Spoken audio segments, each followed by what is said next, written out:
Om Swastiastu. Selamat pagi Pak ucapkan kepada seluruh siswa kelas 3 SD Negeri 2 Bakbakan.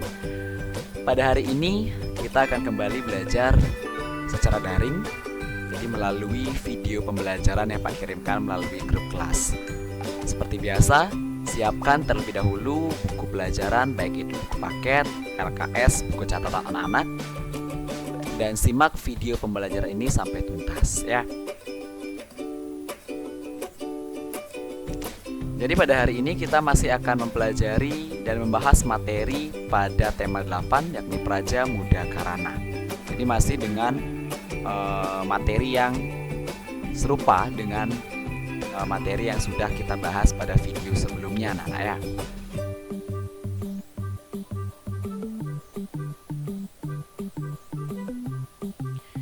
Nah, jika sebelumnya, pada video sebelumnya Pak sudah sampaikan mengenai diagram pada muatan matematika. Nah, hari ini kita akan membahas rangkuman pada muatan PPKN ya. Jadi pada tema 8 subtema sebelumnya, subtema 3 dan 2 itu anak-anak sudah mempelajari mengenai lambang dari negara kita. Jadi lambang negara kita adalah lambang burung Garuda Pancasila. Nah, di sana anak-anak sudah mempelajari apa saja atribut-atribut atau apa saja komponen-komponen yang terdapat di dalam lambang burung Garuda Pancasila. Dimana seperti yang telah kita bahas sebelumnya bahwa burung Garuda Pancasila itu sebagai lambang negara kesatuan Republik Indonesia itu memiliki beberapa ciri-ciri atau memiliki beberapa komponen. Di antaranya seperti jumlah masing-masing bulu pada masing-masing bagian yang berbeda-beda yang memiliki maknanya masing-masing, seperti bulu sayap 17, bulu leher 45, kemudian pangkal ekor 19, dan bulu ekor itu 8 yang menandakan hari kemerdekaan atau tanggal kemerdekaan dari negara kita. Kemudian pada gambar burung Garuda Pancasila itu sendiri juga membawa sebuah pita yang bertuliskan Bhinneka Tunggal Ika, yang artinya berbeda-beda tapi tetap satu.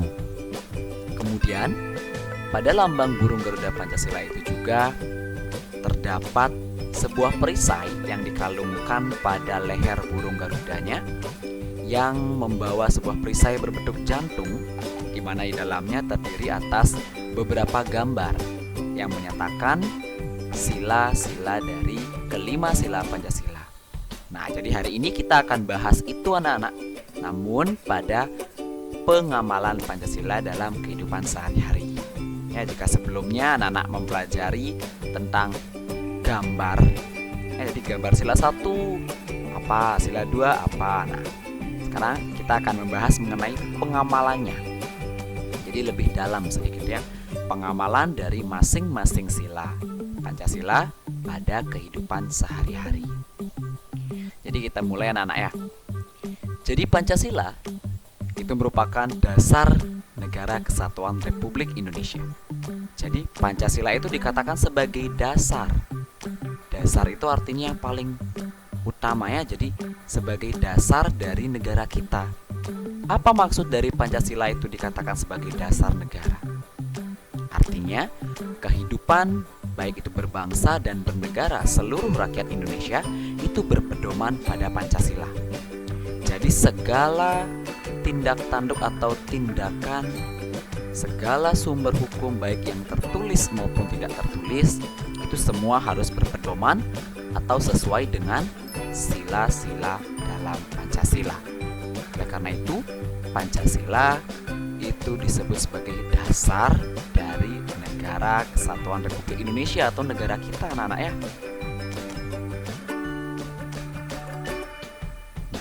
Sekarang kita akan membahas Pancasila sebagai dasar negara itu diambil dari mana? Ya, apakah Pancasila itu diambil dari negara lain atau diambil dari mana misalnya?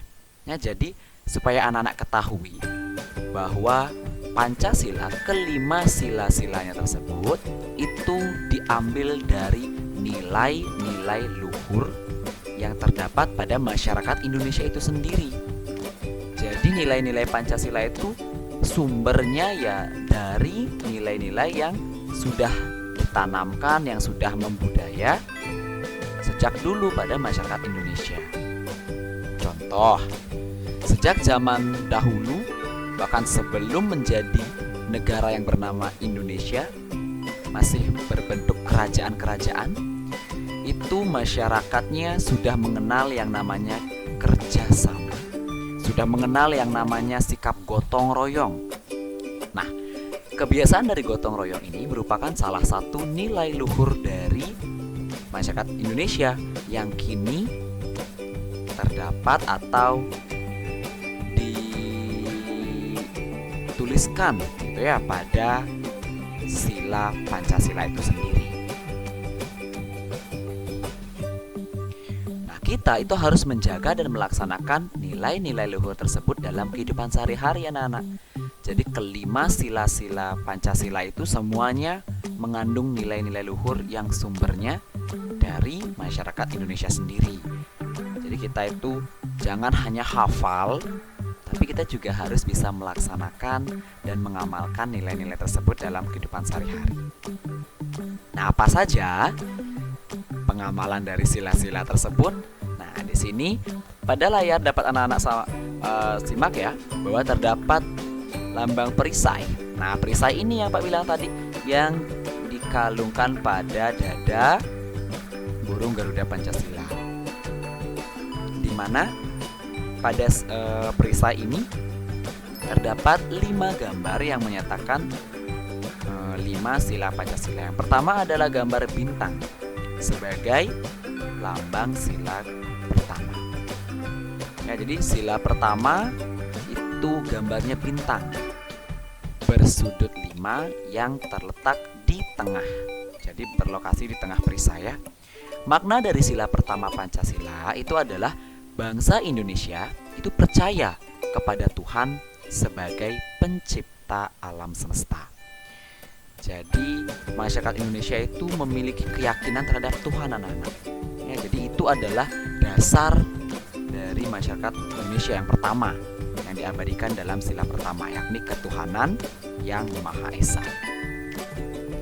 Nah, berikut adalah contoh perilaku yang sesuai dengan sila pertama Pancasila. Nah, ini ada 4 contohnya. Yang pertama ada beribadah dengan kesadaran mandiri. Kemudian melakukan ibadah tepat waktu. Kemudian melaksanakan atau berdoa sebelum dan sesudah melaksanakan kegiatan. Nah, ini Pak ngecas laptop dulu. Kemudian selalu bersyukur dalam segala keadaan. Jadi ini adalah 4 contoh pengamalan atau dapat dikatakan sebagai implementasi dari sila 1 Pancasila. Jadi segala sesuatu yang berkaitan dengan nilai ketuhanan, anak-anak, seperti beribadah dengan sungguh-sungguh, menjalankan ibadah tepat waktu. Jadi seperti anak-anak melakukan puji trisandil pada pagi hari dan siang harinya itu jangan bercanda ya.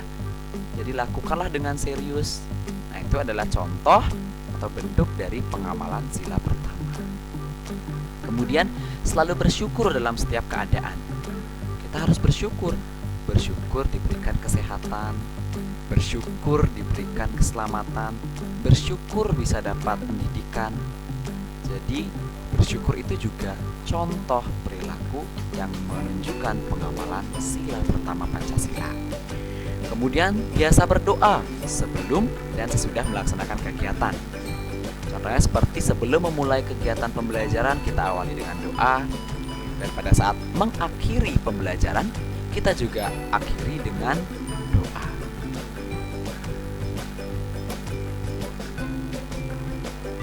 Kemudian ada sila kedua Pancasila, anak-anak ya. Jadi sila kedua Pancasila itu dilambangkan dengan simbol rantai. Jadi dalam kehidupan sehari-hari kita juga saling menolong antar teman, saling menghargai, saling tolong-menolong antar teman itu merupakan wujud pengamalan dari sila kedua. Nah, jika anak-anak amati anak-anak, pada simbol rantai ini terdiri dari dua bentuk ya. Dua bentuk rantainya. Ada yang berbentuk persegi dan ada yang berbentuk lingkaran. Nah, persegi dan lingkaran ini melambangkan gender atau jenis kelamin ya.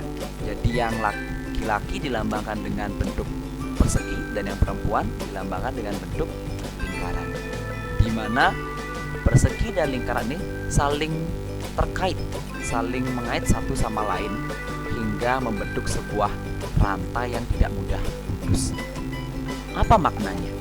Artinya antara laki-laki dengan perempuan itu memiliki kedudukan yang sama. Jadi adil, baik itu laki-laki maupun perempuan itu memiliki derajat dan kedudukan yang sama. Jadi itu adalah maknanya. Jadi saling menghargai. Kita menghargai kepada siapa saja tanpa pilih kasih, tanpa pilih-pilih, tanpa pandang bulu. Berteman dengan siapa saja, kemudian bermain dengan siapa saja tanpa adanya rasa pilih-pilih ya. Jadi menolong siapa saja, misalnya terdapat korban bencana. Jadi kita menolong kepada semuanya, tidak pilih-pilih ya. Jadi saling menghargai dan tolong menolong tanpa memilih-milih itu adalah wujud pengamalan dari sila kedua Pancasila. Nah ya. Nah, kemudian ada juga rasa persaudaraan yang perlu ditumbuhkan di lingkungan sekolah. Nah, apabila terdapat perbedaan, maka kita harus mendahulukan kepentingan bersama. Jadi di kelas, nah contoh di kelas saja anak-anak pasti memiliki beberapa perbedaan dalam hal pendapat. Nah, jadi perbedaan ini merupakan hal yang biasa anak-anak. Tapi dengan adanya perbedaan ini, maka kita harus tetap mendahulukan kepentingan bersama.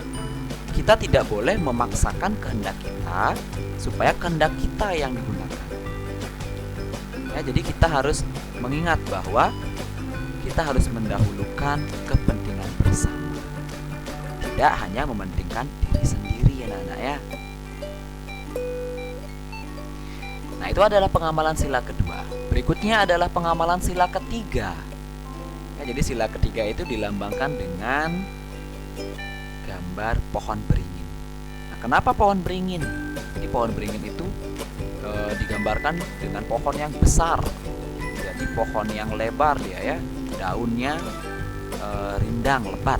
Jadi dapat dijadikan sebagai tempat untuk berteduh untuk orang yang banyak. Sama seperti negara kita, negara Indonesia. Negara yang luas, negara yang kaya. Sehingga negara kita yang luas ini diharapkan mampu untuk menaungi rakyatnya yang jumlahnya juga banyak. Kemudian pada gambar pohon beringin ini juga terdapat sulur anak-anak atau akar-akar gantung yang maknanya adanya keberagaman, adanya perbedaan, baik itu suku, budaya, agama, dan lain sebagainya yang terdapat di Indonesia, namun semuanya tetap bersumber dari satu hal yang sama, yakni sama-sama merupakan bangsa Indonesia. Dengan demikian kita pun dapat menerapkan rasa cinta tanah air dan bangga karena selalu menjaga persatuan di lingkungan kita. Nah, menjaga persatuan di lingkungan sekolah itu merupakan pengamalan dari sila ketiga Pancasila. Jadi sila ketiga itu identik dengan sikap bersatu anak-anak yang bunyinya persatuan Indonesia. Jadi contoh pengamalannya itu adalah melaksanakan segala kegiatan bersama-sama. Jadi kita sebagai manusia itu tidak bisa melakukan segala kegiatan itu seorang diri anak-anak. Ya, kita hidup, kita memerlukan bantuan dari orang lain. Kemudian ada makna sila keempat. Nah, sila keempat itu lambangnya adalah kepala banteng. Ya, kepala banteng itu dipilih itu karena banteng merupakan hewan yang biasa berkumpul atau hewan yang selalu bersama. Jadi banteng itu akan kuat ketika mereka bersama, sama seperti negara kita Indonesia. Negara kita akan menjadi negara yang kuat, menjadi negara yang hebat apabila seluruh masyarakatnya itu mau bersatu, seperti dengan pengamalan sila ketiga. Nah, pada sila keempat ini merupakan ciri khas bangsa Indonesia di mana terbiasa menyelesaikan segala permasalahan bersama-sama dengan cara musyawarah untuk mencapai mufakat. Jadi musyawarah itu apa? Musyawarah itu sama artinya dengan berdiskusi anak-anak ya. Berdiskusi untuk menentukan sebuah penyelesaian dari suatu masalah, mencari solusi bersama-sama, rembuk istilahnya ya. Jadi tidak hanya mendengarkan satu pendapat saja. Jadi kita harus mendengarkan semua pendapat. Jadi keputusan yang diambil dari musyawarah itu harus memberikan keadilan bagi kepentingan bersama. Artinya memberikan keadilan bagi seluruh orang yang ikut di dalamnya. Tidak hanya memberikan keuntungan kepada satu orang saja. Ya, jadi memberikan keuntungan kepada seluruh yang ikut andil dalam kegiatan musyawarah itu untuk mencapai kata mufakat. Nah, mufakat itu adalah keputusan bersama. Ketika keputusan sudah didapatkan kata mufakat, maka keputusan tersebut adalah hasil dari diskusi atau musyawarah yang telah dilakukan, sehingga harus dilaksanakan oleh semua orang dengan penuh rasa tanggung jawab ya. Nah, itu adalah makna dari sila keempat, yakni melaksanakan musyawarah dalam mengambil keputusan untuk menemukan kata mufakat.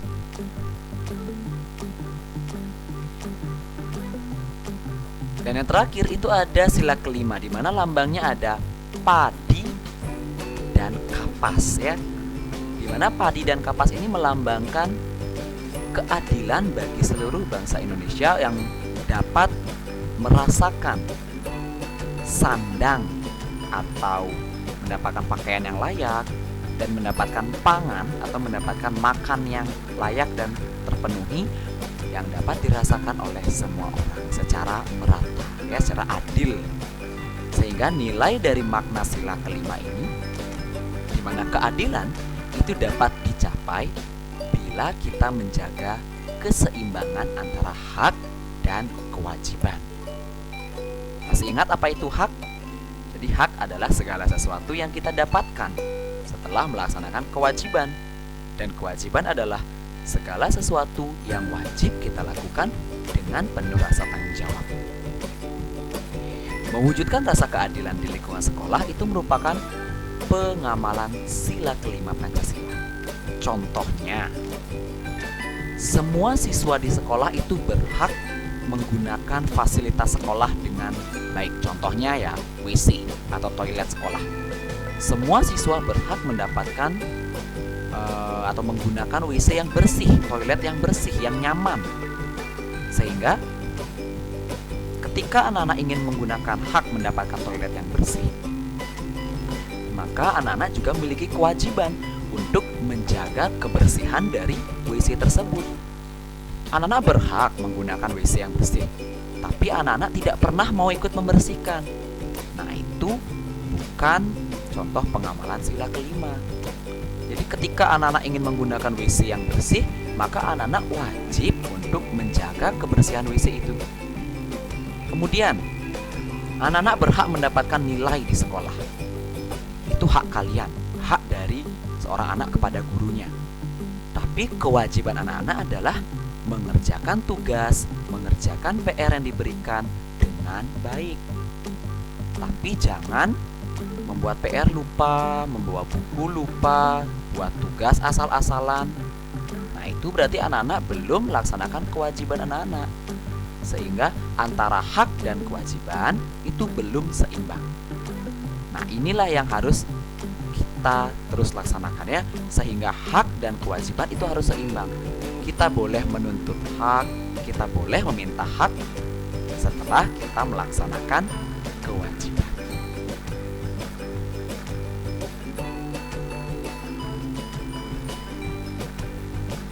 Nah, sekian video materi pada hari ini untuk muatan PKN terkait dengan pengamalan dari sila-sila Pancasila.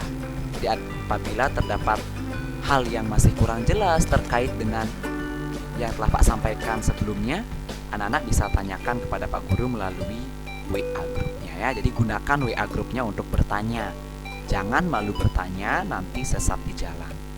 Jadi, walaupun pembelajaran dilaksanakan secara daring, Pak harap semangat belajar anak-anak tetap membara ya, karena penilaian akhir tahun itu sudah di depan mata. Jadi semangat belajarnya. Sekian video pada hari ini. Pak tutup dengan Parama Santi. Om Santi, Santi, Santi Om.